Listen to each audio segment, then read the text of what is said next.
ఉమ్మడి మెదక్, ఆదిలాబాద్, కరీంనగర్, నిజామాబాద్ నియోజకవర్గాల పట్టభద్రుల ఉపాధ్యాయ ఎమ్మెల్సీ ఎన్నికల్లో భాగంగా జగదేవపూర్ మండల కేంద్రంలో బాలికల జిల్లా పరిషత్ పాఠశాలలో ఏర్పాటు చేసిన పోలింగ్ కేంద్రంలో గురువారం ఉదయం 8 గంటలకు ఓటింగ్ ప్రారంభమైంది. పోలింగ్ కేంద్రం వద్ద ఎలాంటి అవాంఛనీయ సంఘటనలు జరగకుండా పోలింగ్ సజావుగా జరిగేందుకు గాను 144 సెక్షన్స్తో పోలీస్ బందోబస్తు ఏర్పాటు చేసినట్లుగా ఎస్ఐ చంద్రమోహన్, ఏఎస్ఐ రమణారెడ్డిలు తెలిపారు. అనంతరం పోలింగ్ ఆఫీసర్ వినీత మాట్లాడుతూ మండల వ్యాప్తంగా 50 మంది ఉపాధ్యాయుల ఓట్లు ఉండగా 48 మంది ఓటు హక్కును వినియోగించుకోగా సాయంత్రం 4 గంటల వరకు పోలింగ్ కొనసాగుతుందన్నారు.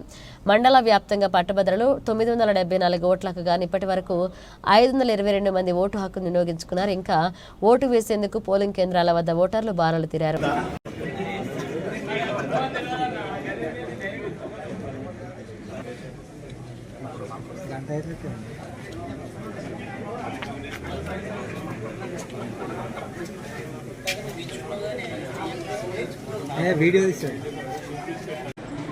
ఈరోజు మనకి జగదేవ్పూర్ జెడ్పీహెచ్ఎస్ గర్ల్స్ హై స్కూల్లో మనకి పోలింగ్ జరుగుతుంది for Medak, Adilabad, Nizamabad and Karimnagar constituency. Teachers constituency మనది పోలింగ్ బూత్ వచ్చేసి 260 నెంబర్. సో ఇక్కడ మనకి టోటల్ నెంబర్ ఆఫ్ ఓటర్స్ 50 ఉన్నారు.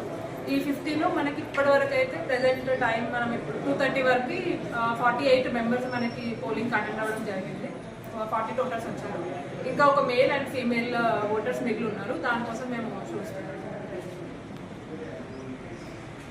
4 ఉమ్మడి జిల్లాల ఎమ్మెల్సీ ఎలక్షన్ ఈరోజు ఉదయం 8 గంటల నుంచి సాయంత్రం 4 గంటల వరకు జరుగుతుంది. కాబట్టి మీ అందరూ ఓటర్లు అందరూ వినియోగించుకోవాలి. ప్రశాంతంగా పోలింగ్ స్టేషన్లు ప్రశాంతంగా ఎలాంటి సెల్ ఫోన్ కానీ లేకుండా ప్రశాంతంగా ఓటింగ్ జరుపుతున్నారు.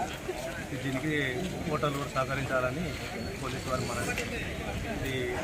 అలాగే ఎలాంటి అపోహలకు గురి కాకుండా ప్రశాంతంగా ఓట్లు నిర్వహించే విధంగా పోలీస్ యంత్రాంగం భారీ బందోబస్తు ఏర్పాటు చేసి జగదేవ్పూర్ మండల్ గర్ల్స్ హై స్కూల్లో ప్రశాంతంగా పోలింగ్ జరుగుతున్నది.